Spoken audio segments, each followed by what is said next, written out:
सुभाष शिंदे, सांगली, जिल्हा सांगली. तर मी 2014 पासून येत होतो.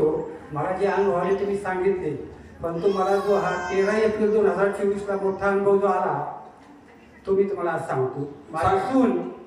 माझी सून इथं डिलिव्हरी झाली होती धाराशिवमध्ये आणि सिझरिंग झाल्यानंतर डॉक्टरने 2 तासांनी येऊन सांगितलं की त्या बाळाने गर्भाशयामध्ये सी केलेली आहे आणि त्याला इथं काही उपचार होत नाही, सोलापूरला न्यावे लागेल.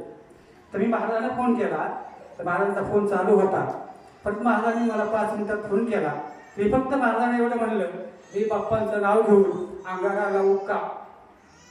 तर बाप्पांचं नाव घेऊन अंगारा लावला आणि 2 तासांनी सुनेला आयसीयूमधून बाहेर काढलं होतं. आणि रात्री 12 वाजता पूर्ण रिपोर्ट नील आला. मी दुसऱ्या दिवशी सकाळी येऊन महाराजांना घरी सांगितलं, महाराज पूर्णपणे बरं झाले, सगळा रिपोर्ट नील आलेला आहे आणि दोघेही खुशाल आहे. टाळ्याच्या गजरात स्वागत करूया. धन्यवाद. आशीर्वाद.